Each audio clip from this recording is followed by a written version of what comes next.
الحمدللہ وحدہ والصلاۃ والسلام علی من لا نبی بعد اما بعد۔ کامیاب لوگ کون ہیں؟ ہماری سوچ یہ ہے کہ جس کو گاڑی مل جائے، اچھی گاڑی، جس کو اچھی رہائش مل جائے، اچھا کھانے پینے کو مل جائے، وہ کامیاب ہے۔ ہم نے کامیابی کا راز، ہم نے کامیابی اس کو بنا رکھا ہے۔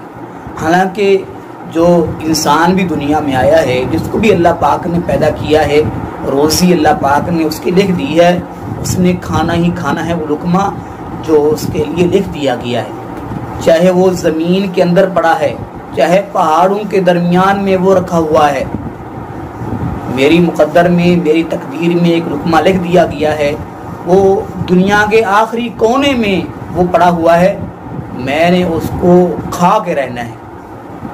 تو کامیابی کس میں ہے؟ کامیابی کیا ہے؟ وہ مسلمان بہنوں، بھائیوں، عزیزوں، کامیابی دین اسلام کے اندر ہے، اور ہم کو اس لیے پیدا کیا گیا کہ ہم اللہ کی عبادت کریں۔ اگر ہم اللہ کی عبادت نہیں کرتے تو ہمارے دنیا میں آنے کا مقصد ہی فوت ہو جاتا ہے۔ کامیاب کون لوگ ہیں؟ قرآن کریم سے پوچھتے ہیں۔ قرآن کریم کہتا ہے والذین هم علی صلاتهم یحافظون، فرمایا کامیابی پالی ان لوگوں نے جو اپنی نمازوں کی حفاظت کرتے ہیں۔ وہ لوگ کامیاب ہو گئے جو اپنی نمازوں کی حفاظت کرتے ہیں، فرمایا وہ کامیاب ہیں۔ ایک نماز پڑھ لی، دوسری کے لیے وہ دوسری کا انتظار کر رہے ہیں، دوسری پڑھ لی، تیسری کا انتظار کر رہے ہیں۔ یہ نمازوں کی حفاظت کرنے والے، فرمایا یہی لوگ کامیاب ہیں۔ اور نماز جو ہے یہ اس کا بہت بڑا مقام ہے اسلام کے اندر، اور اس کا مقام اسلام کے اندر وہ ہے جو انسانی جسم کے اندر انسان کے سر کا ہے۔ اگر انسان کے سر کو اتار دیا جائے تو ڈھانچے کی کوئی حیثیت نہیں ہے۔ اگر ایک انسان کلمہ پڑھ لیتا ہے، نماز نہیں پڑھتا، تو اس کے اسلام کی جو ہے وہ مثال ہی ہے۔ اس لیے رسول اللہ صلی اللہ علیہ وسلم نے فرمایا خود بھی نماز پڑھو اور اپنے اہل و عیال کو بھی نماز کی دعوت دو۔ اللہ کے حبیب علیہ الصلوۃ والسلام نے ارشاد فرمایا، آپ فرماتے ہیں کہ بچہ 7 برس کا ہو جائے تو اس کو نماز کا حکم دو نرمی سے۔ اگر 10 سال کا ہو جاتا ہے نماز نہیں پڑھتا تو فرمایا اس کو ڈانٹ کر، اس کو سختی کر کے نماز پڑھاؤ۔ یہ اللہ کے حبیب علیہ الصلوۃ والسلام کا ارشاد پاک ہے۔ آج ہم یہ کر رہے ہیں نہیں۔ بچہ ٹیوشن سکول نہیں جاتا، بچہ دنیاوی کام نہیں کرتا تو والدین پوچھتے ہیں، سختی کرتے ہیں، لیکن ہمارے ایمان کی کمزوری کی حالت یہ ہے کہ بچہ نماز نہیں پڑھتا تو ہم نہیں پوچھتے۔ والدین کو کوئی خوف نہیں ہے، کوئی مایوسی نہیں ہے۔ حالانکہ حدیث میں آیا ہے ایک بیٹی 3 آدمیوں کو جہنم میں لے جائے گی، اپنے بھائی کو، اپنے والد کو، اپنے خامند کو، کہ یہ لوگ نماز کا مجھے نہیں کہتے تھے۔ تو بھائیوں، مسلمان دوستوں، اور اپنی اولادوں کو نماز کا حکم دو، ان کو نمازی بنا جاؤ، تاکہ آپ دنیا سے رخصت ہو جائیں تو آپ کے لیے دعا کریں، آپ کی نماز جنازہ پڑھ سکیں، پڑھا سکیں۔ ہم تو اپنے بیٹوں کو یہ وصیت کرتے ہیں نا، ہم مر جائیں تو یہ کام کرنا، وہ کام کر دینا، اس کو مار دینا، اور وہ عمارت تعمیر کر دینا، اس سے پیسے لینے ہیں، اس سے قرض لینا ہے، اس سے اتنا لینا ہے۔ اللہ کے ایک ولی ہے جن کا نام سیدنا لقمان تھا، انہوں نے اپنے بیٹے کو کیا وصیت کی، اور کیا ہی خوبصورت وصیت کی کہ اللہ کو اتنی پسند آئی، اللہ رب العزت نے قرآن کریم میں اس کا ذکر کر دیا ہے۔ اللہ رب العالمین فرماتے ہیں، فرمایا یا بنی اقیم الصلاۃ، لقمان علیہ السلام کہنے لگے میرے بیٹے اقیم الصلاۃ، نماز قائم کرو، نماز پڑھو بیٹا، نماز ادا کرو، یہ وصیت ہو رہی ہے۔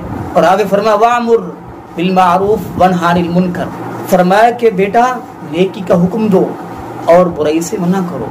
وَاصْبِرْ عَلَى مَا أَصَابَكَ، تجھے جو بھی مصیبت پہنچے، تکلیف پہنچے بیٹا، اس پر صبر کرو. اِنَّ ذَلِكَ مِنْ عَزْمِ الْأُمُورِ، بے شک یہ کام بہت بڑی ہمت والے ہیں. یعنی جو انسان یہ کام کرتے ہیں وہ بہت بڑی ان میں ہمت ہوتی ہے.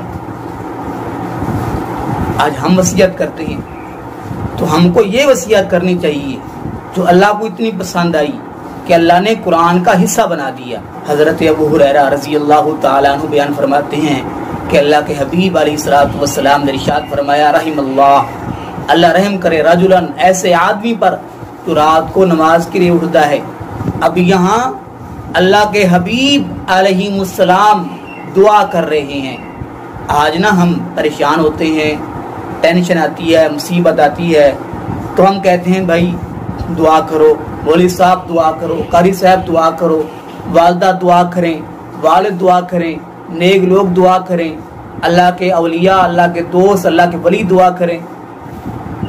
ہم سب سے بڑے اللہ کے ولی، اللہ کے آخری پیغمبر، نبی آخری الزمان جناب محمد رسول اللہ صلی اللہ علیہ وسلم تھے. ان کی دعا قبول نہیں ہوگی تو دعا کس کی قبول ہوگی؟ وہ دعا فرما رہے ہیں.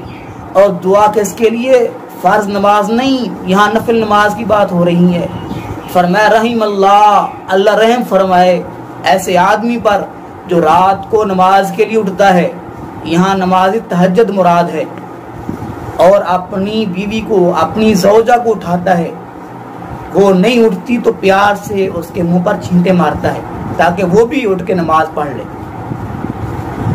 اور دوسری حدیث میں اس حدیث کا دوسرا حصہ فرمایا، اللہ ایسی عورت پر رحمت کرے جو رات کو نماز کے لیے اٹھتی ہے، اپنے خاوند کو بھی اٹھاتی ہے، وہ نہیں اٹھتا تو پیار سے اس کے منہ پر چھینٹے مارتی ہے تاکہ وہ بھی نماز میں داخل ہو جائے، شامل ہو جائے، تاکہ وہ بھی نماز تہجد پڑھ لے.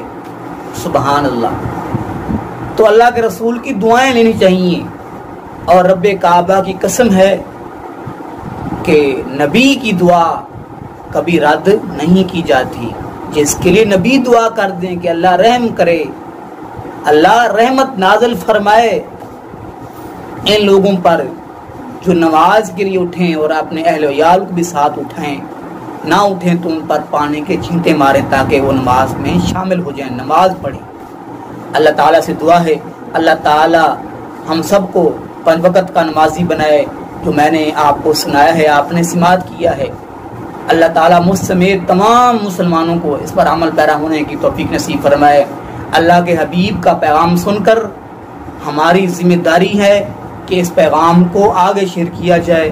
یہ اللہ کے حبیب نے ہماری ڈیوٹی لگائی ہے اور یہ ہمارے اوپر فرض ہے کہ ہم اللہ کے رسول کا فرمان سنیں اور اس کو آگے شیئر کر دیں تاکہ دوسرے مسلمان بھی جو ہیں وہ بھی اس پر عمل کریں. جتنا ان کو ثواب دیا جائے گا انشاءاللہ اتنا ہمارے نام اعمال میں بھی ثواب لکھ دیا جائے گا. اللہ تعالی عمل کی توفیق نصیب فرمائے.